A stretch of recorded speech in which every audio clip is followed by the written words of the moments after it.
So it's been a while. This is a review of 3 comic orders that were delayed before Christmas. So it's not for this week's that's just gone, but the week before that, week before that, and the week before that. This week's, I'm not having much luck. One of the comics he ordered, Dark Space number 10, that's now been delayed till January the 31st, and because of that, all the comics that were meant to come out for this week, including that one, and now won't be sent to me until that one comes out, so it's going to be about another 2 weeks, 3 weeks before I receive that parcel. So what I'm going to do, I'm going to look at the comics that came this week for the pre-orders before this week. It's been a nightmare anyway, but there's a lot anyway, so in a way I'm kind of pleased that it's not come this week because I've got all these to review. And what I'm going to do as well, I'm doing a comic cull, because there's a lot of good stuff coming out soon, but obviously, like with a lot of you, I've got to have a budget. So some, if they're not in my head getting like an 8 out of 10 for story and art, I'm just going to wave bye-bye to it. If they're just like good but not a must read, I'm just going to stop them. But I might do another video on that, actually, showing you how I do my pull list, and we'll come to that later anyway. But let's start with a mini-series that I have absolutely loved this year. It's been one of my favourite comics of the past year, and it is the last issue, so it's issue 6, Harley Quinn Black, White and Redder. A very Lana Del Rey cover there. This, again, doesn't disappoint. All the stories have been a joy to read, starting with a really cool story written and illustrated by Bruno Redondo. He can write. I was really surprised by that. I mean, he's a great artist, but I didn't know what his writing chops were like. And it's just excellent. Makes really good use of just the 3 colours, black, white and red. And he captures Harley Quinn's breaking the fourth wall kind of personality. So it's very much like a Looney Tunes kind of character more than a DC character. And it's just great fun, and the art is just perfection. So for the art story in that one, I'd give it an easy 9 out of 10. And the hits keep on coming in this issue. The next story is written by Dennis Camp and art by Fabio Veras. This has more of a black comedy kind of feel to it, so it's quite dark in places, this one. This is what I like about Harley. She's so fluid in what you can do with her as a character. And that one I'd give her 8 out of 10 for art and story. And then the last one is by Tini Howard, breakdowns by Wook Jin Clark, and art by Babs Tarr. It's good, but not as good as the other two, so I'd give that a 7.5 out of 10. But like I said, there's not really been a really weak story in it, which is unusual. Pardon me. So you get the sniffles every time I film, which is really unusual for an anthology series. So yeah, very, very happy with this. I'd give the series as a whole 8.5 out of 10. I'd give this issue, because there's 2 really strong stories, I'd give it an 8 out of 10. So yeah, been a really solid one. If you've not got the single issues, do get the collection. You will not be disappointed. There's so many good stories in this from a variety of A-list talent. I'm just going to pause the video because I need to just blow my nose. Okay. Now I've not put them in order of when they were released. These have just been the order in which I've read them. So next up,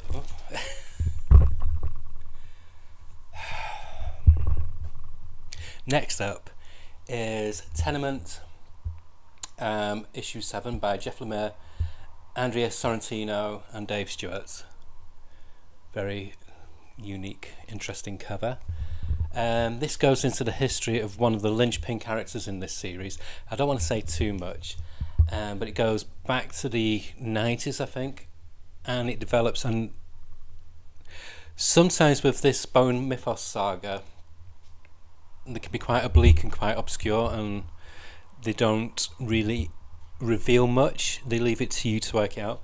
But this reveals a lot about this particular storyline, Tenement, and the reason why things are happening in this building, but it also reveals more about the Bone Mythos saga. So if you've been, I do recommend trying this if you've tried the series before this, which the name escapes me, and the graphic novel before that as well.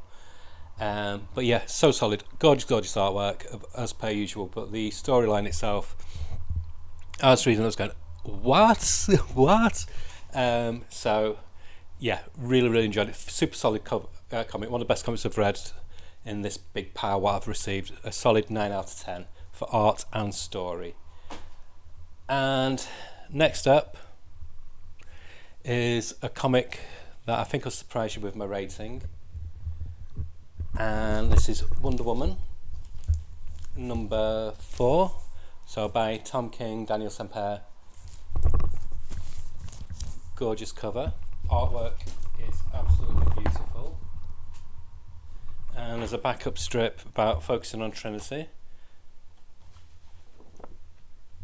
And the rating I'm going to give this, I'm not even going to say the review, I'm not even going to say what the story's about, because I'll explain why. The rating I'm going to give it is 0. Gorgeous artwork. And the reason I'm giving it a 0, it's not because it's a bad comic per se. I couldn't finish it. I tried and I tried and I tried and I couldn't finish it. And I'm the biggest champion of Tom King. But Tom, lay off the boxes of dialogue. Let the pictures speak for themselves. And it's about a young child who's the biggest #1 fan of Wonder Woman, which is what I gathered just by skimming through it. But it's just bogged down with so much dialogue and needless background dialogue as well. He needs to just sit back and let the artist tell the story. He does it with Penguin, and that's why I adore the Penguin. But for Wonder Woman, he thinks to make a comic good, we've got to just hear him wittering on all the time about certain aspects of the character and whatnot. No, you don't need to do that. A comic is a fine balance between writing and the artwork, and he is not letting the art shine in this comic, and the art is drop dead gorgeous. And to be honest, I think the story's got its heart in the right place, but it's unnecessary. It detracts from the plot that was going through at the moment. It just seemed like something that should have been an annual or something like that, or a special one shot, or maybe like an intermission issue after this story arc. So for that's why I'm giving it a 0, because it's made me decide to stop Wonder Woman. Like I said, I'm being quite brutal with myself, because a comic should be one that you can pick up, dive into, and enjoy instantly like that. And I tried 4 times to read this, and I kept on giving up, and that's not good for a comic that I had high expectations for. So it's my first DNF comic I have ever done on my channel. And next up is Catwoman. Catwoman is a fictional character created by Bill Finger and Bob Kane, who appears in American comic books published by DC Comics, commonly in association with the superhero Batman. There you go. Even though I didn't ask Alexa for any help, she gave it. But anyway, I've been getting this, I've been enjoying it, but it's very middle of the road. The artwork's nice, very European. I think it's an old school European artist, Raphael.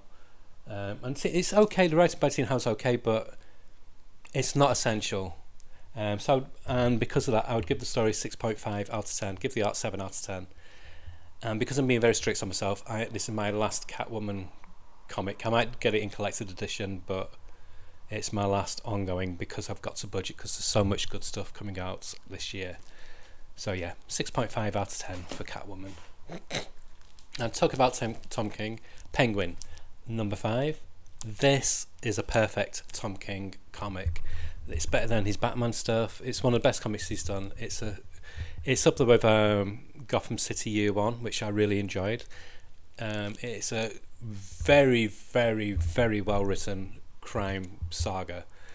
If you're a fan of things like The Sopranos and all that, it's beat for beat that kind of flavour, where it's got really witty humour in it, quite dark humour, gorgeous atmospheric artwork by Delator, and it's some of Tom King's best dialogue, and it flows so well, and it carries you along all the way through. And it's, even though it's Batman's villain, and I don't like the Penguin, but this has made me like the Penguin as a character. It's a brilliant character study, and it's not Batman centric at all. It is the Penguin, Batman's like just mentioned here and there, hardly ever. Not, you know, it's not relevant to the storyline. It is about the Penguin and the Penguin trying to get his climb back to power. Yeah, there's nothing like this on the stands at the moment. It's filling that much needed void, which was not the void that was left by Gotham Central. And yeah, it's an easy 9 out of 10. It's such a solid comic, and if you're not getting it, why? I would say if you want to get a good Tom comic, put Wonder Woman down and get this. It is better. Yeah, the artwork in Wonder Woman is great, but it's such a flabbily written comic. This is tight, concise, and it keeps moving along at a fast pace. So yeah, 9 out of 10. And then we have Local Man, number 8. Still one of the most fun comics out there.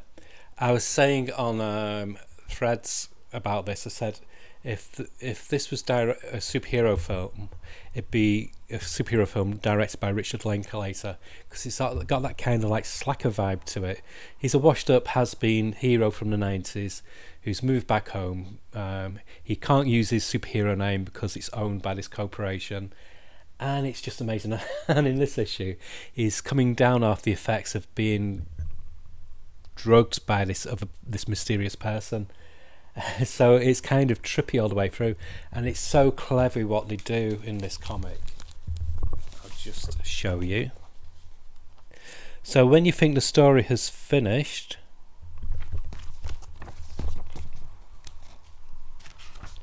because he's tripping out of his head at the moment, that's the final story page, and it says to be continued. But if you look, he's on this page, and the adverts, he's on all the adverts. The story carries on with him just being a total head case because he's off his tits on this drug.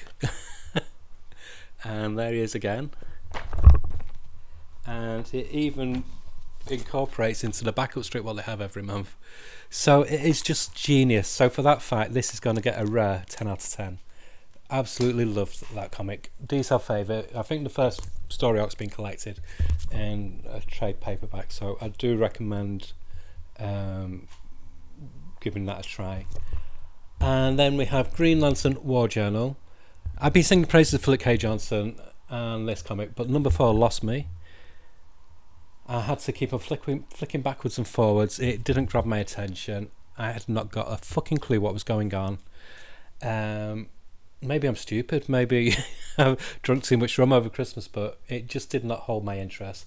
Artwork's gorgeous, but I've got to have more than just pretty art. And I'm normally a big champion for Philip K. Johnson, but I think this is one of the weakest comics he's written in a long time. I don't know if he's taken on too much at the moment or what, but yeah. So for that, I'd give it a 6 out of 10. And for that reason, I'm stopping Green Lantern War Journal, because like I said, there is a lot coming out this year. And then a very pleasant return for World Tree, or World TR33. It continues the mysterious story about the naked woman who goes around killing people, and there's this thing on the computer that triggers your synapses and causes this weird effect and it turns you into a psychopath. So yeah, I don't want to show you what's inside because you need to read it. It'll ruin some of the mystery. It delves more into the lore and the background of the people who created the World Tree program, and it also expands the characters. There's more new characters coming in, and also the FBI as well, and the Secret Services, etc. It's great. It's Tanyan. This is Tanyan's. Last year was Tanyan's year. I think this year's Tanyan's year as well. It's a solid tech thriller / horror, and it's really, really good. 9 out of 10. Great art as well from Blanco. And then we have Birds of Prey number 5, Kelly Thompson, and it's not the normal artist. It is on the cover. Cover's great, but the artist is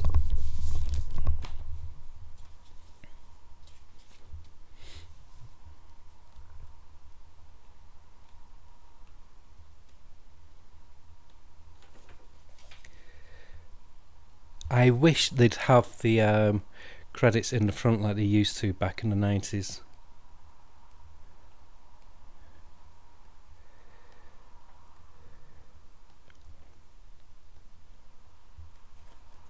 I give up. But the last name's Dane anyway. And I didn't. Some people are saying how great the art is, but I love the original artist. I love the retro colour scheme. This is coloured by the artist, and illustrated by the same artist, Dane. Forgotten what the first name is. And like I said, I cannot find the credits, which really... here we go. Kelly Thompson, and the artist is Arist Dane. Not saying they're a bad artist, but all the faces are identical, and that's a real bugbear of mine. I like my characters to look individual, and there's a really weird one of Big Barda. They've got these weird doll, like squishy doll faces / manga / a weird Jim Lee kind of face. There's just something I don't like about the faces, and it completely threw me out of the story. Story, I will give an 8 out of 10. Art, like I said, it's not bad at all, but it's such a departure from the regular artist. And to be honest, if this was the regular artist when the comic started, I would not have tried it, because I don't think it's not suited for... It's too pretty. And this isn't not that kind of comic. Yeah, it's a female-centric comic, but it is first and foremost action. But this is what really freaked me out. Right, so Big Barda, they've given like this gigantic body and then this like weird little doll head. Don't know if you could see if it shows. And I was just like, oh. I get OCD with my comic panels. If it's got bad lettering or something like that, what looks a bit odd, it ruins the whole experience for me. So the story, 8 out of 10. Artwork, 6 out of 10. But yeah, I'll carry on because it's just a fill-in. And then we're on to Kill Your Darlings number 4. I love the covers on this comic. This comic is one of the most original comics on the racks at the moment. And again, I never know where it's going to go. It's urban fantasy. It deals with a lot of themes like abuse. So trigger warning, if you've experienced that, then maybe it's not the one for you. But it's not a negative comic. It's quite positive. It's got, like I said, it's really, really good at world building. The artwork is so suitable for it because it's kind of like this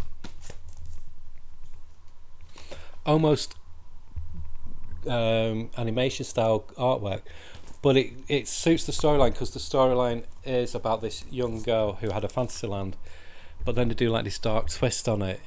And yeah, I don't want to tell much because if you reveal anything from it, it really will ruin what this comic is about. The fun of this comic is discovering what's going on with it, and I hate those reviewers when they do reveal too much.